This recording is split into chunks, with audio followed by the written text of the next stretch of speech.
दांव पे लगा देते हैं और शर्मसार हो जाते हैं जब भरी सभा में दुशासन साड़ी खींचता है द्रौपदी की। तो क्या होता है और किसे पुकारती है द्रौपदी? जो उनके ईष्ट से जिनको भाई बनाया, ऐसे कन्हैया को किस प्रकार पुकार रही है द्रौपदी? आइए द्रौपदी चीर हरण का सुंदर दृश्य आप सभी के सामने।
द्रौपदी को इस राज सभा में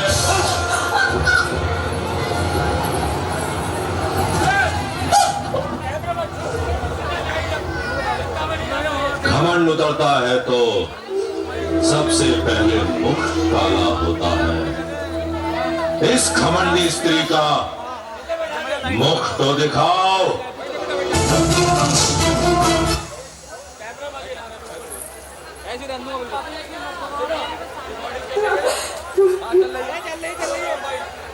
महाराज, हस्तिनापुर की राजसभा में ये किस प्रकार का व्यवहार हो रहा है?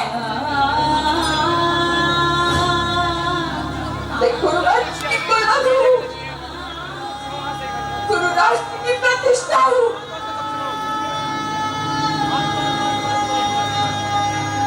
हस्तिनापुर की लक्ष्मी बनकर मैंने इस नगर में प्रवेश किया था महाराज। और मुझे इस प्रकार सत्पाशों की भांति लाया जा रहा है। क्यों? रामा, आपकी कीर्ति तो समग्र आर्यवर्त में है। आप तो स्वयं माता गंगा के पुत्र हैं। अपनी समर्थ ऐसा व्यवहार देख क्या मान किस प्रकार रह सकते हैं?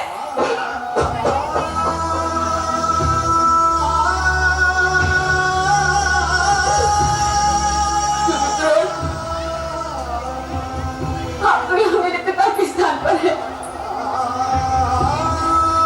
मेरे साथ ऐसा व्यवहार क्यों हो रहा है?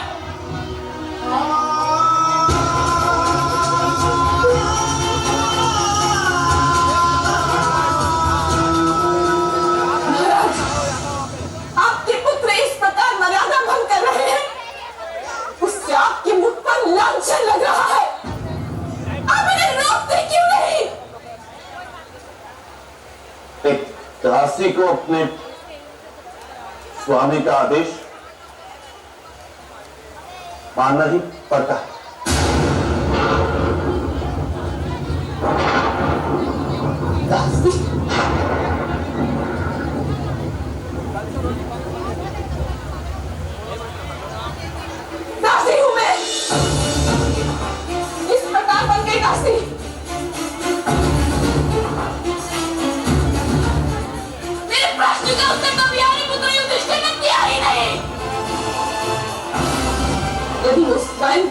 ये हार चुके थे तो उनका मुझ पर अधिकार ही नहीं था। फिर किस प्रकार उन्होंने मुझे दांव पे लगाया? मैं सारी सभा से प्रश्न करती हूँ, ये किस प्रकार का धर्म है?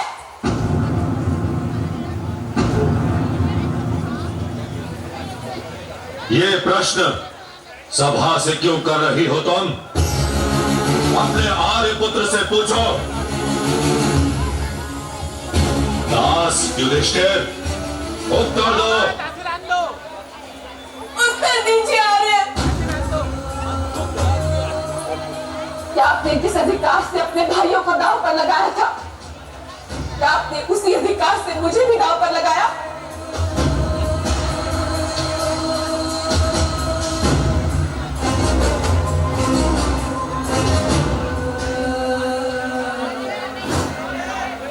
हाँ मंजरी,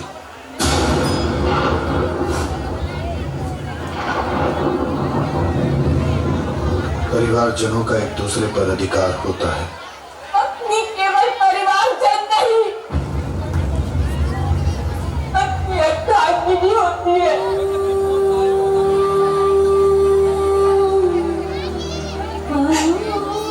किसी व्यक्ति की मृत्यु पर उसके परिवार को दुख अवश्य होता है, किंतु विधवा तो केवल उसकी पत्नी होती है।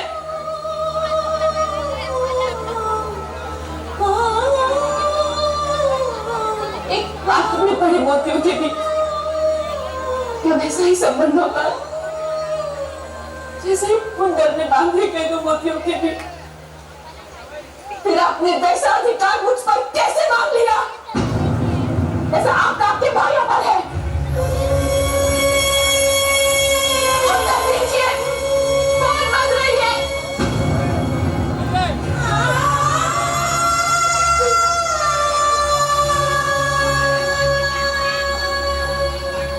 महामंत्री महोदय, आपके राज्य में तो न्याय का शासन है, आप उत्तर दीजिए।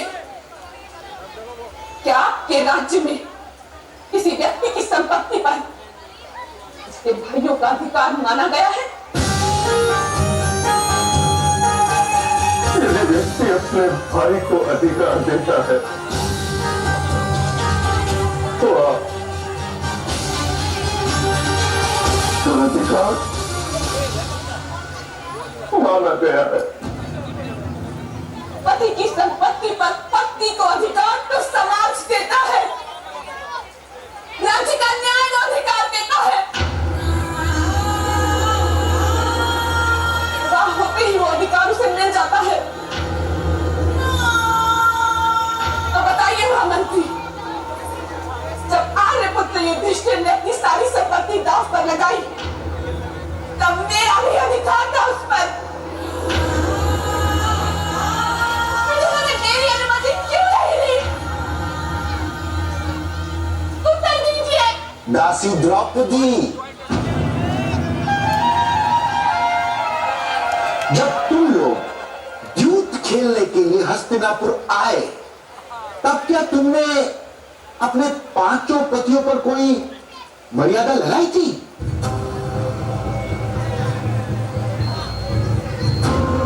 नहीं।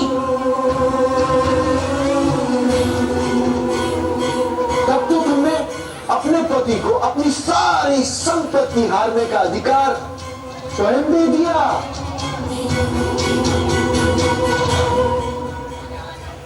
अब व्यर्थ प्रलाप मत कर। अर्थात मैंने अपने पतियों पर पहले से मर्यादा नहीं लगाई, वो दोष था मेरा।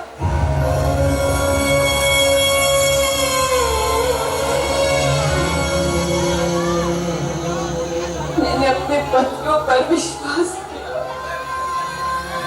वो अपराध था। उत्तर दीजिए आर्यपुत्र।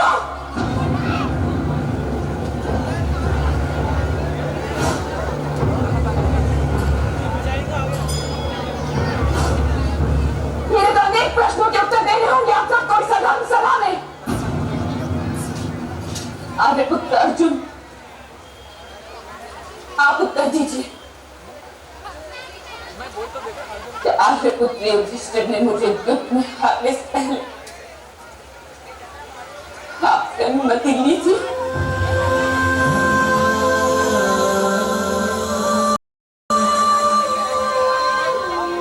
आपने अनुमति दी थी।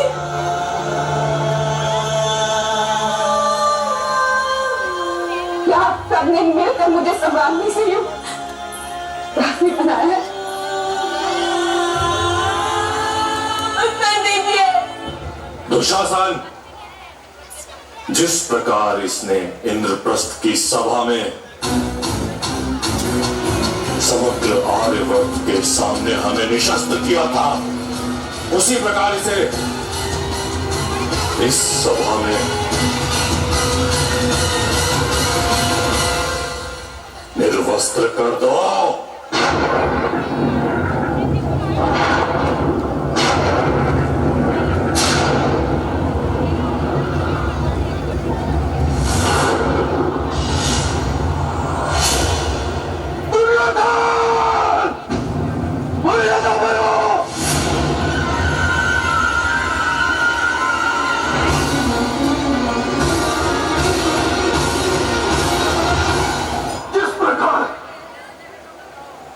अंधकार में डूब गई है, उसी प्रकार सम्राट धृतराष्ट्र आपके जीवन को भी हम अंधकार से भर देंगे। गोविंद गोविंद गोविंद गोविंद।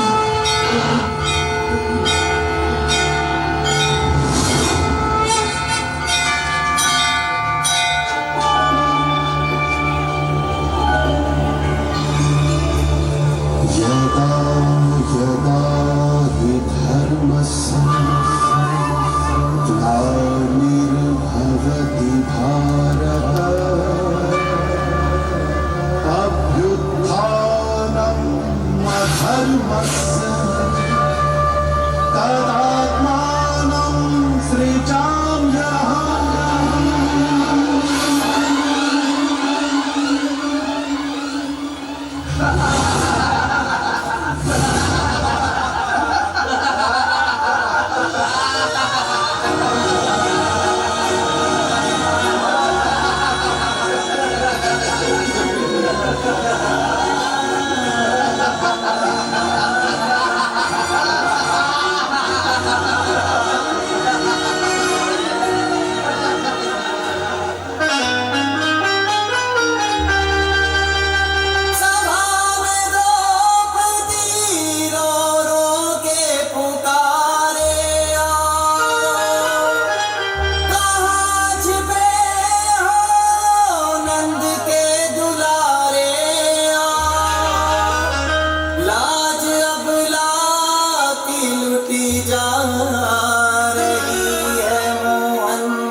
भक्त वत्सल के सहारे आओ।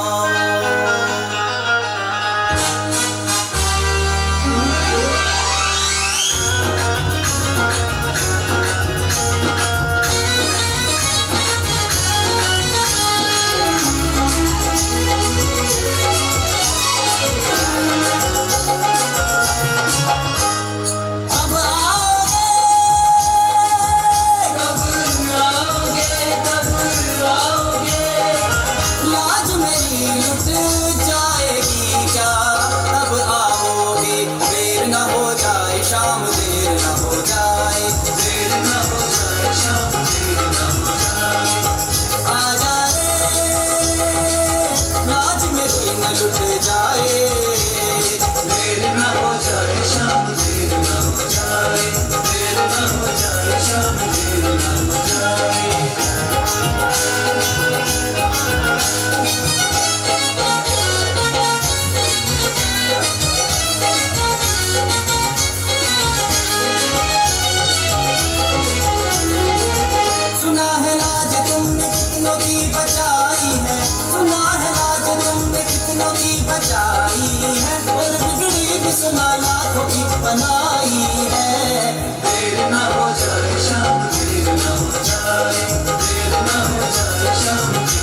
लाज गई तब क्या होगा फिर आने से, तब क्या होगा फिर आने से, जब खेती सूख गई तो क्या होगा अमृत बरसाने से। देर न हो जाए शाम, देर न हो जाए, देर न हो जाए शाम, देर न हो जाए।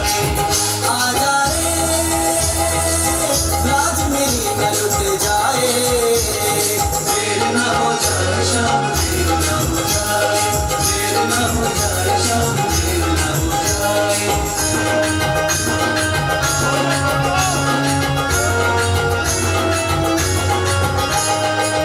अब तो अपने सभी हो गए पराए, बैठे हैं यहाँ पे सर को झुकाए।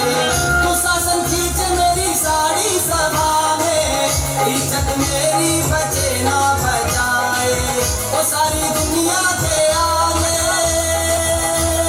बदनाम मोहन, वो सारी दुनिया के आगे बदनाम मोहन हो जाओगे। मैं जान ले दूंगी तो तुम नहीं आओगे। शाम देर न हो जाए शाम,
पुत्र स्वतंत्र होंगे। मौन रहो मेरे बच्चे, मौन रहो। बोलने दीजिए उसे गांधार राज। उसका घमंड बोल रहा है ये शब्द। तुम द्रौपदी को निर्वस्त्र करना चाहते थे ना दुर्योधन?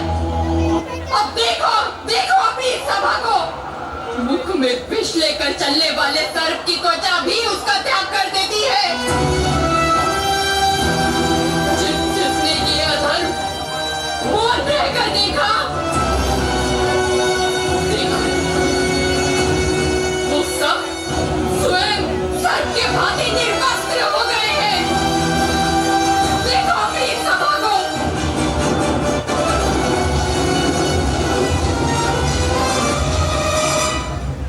सुन लो पुत्र दुर्योधन, शीघ्र ही मैं द्वारिका जाकर कृष्ण की नारायणी सेना हस्तिनापुर के द्वार पर लाऊंगी और कृष्ण तथा बलराम से विनती करूंगी कि गुरु वंश को पराजित करें, मेरे पुत्रों को स्वतंत्र करें। किंतु आप में से किसी को मारे नहीं, क्योंकि मेरी पुत्र वधू के अपमान के प्रतिशोध का उत्तरदायित्व तो केवल मेरे पुत्रों का है। और ये कार्य केवल मेरे पुत्र ही करेंगे।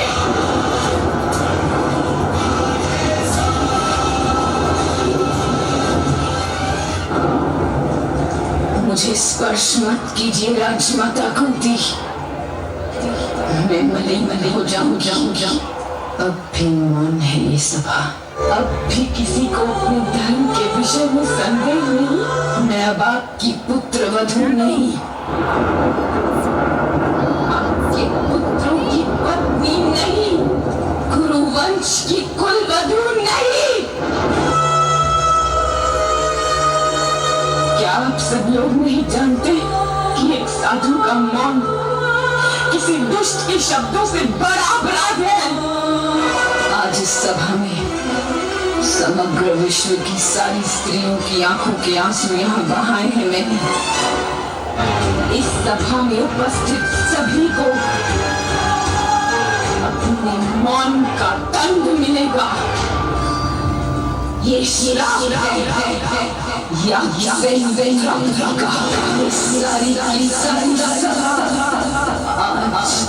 दूर जाए।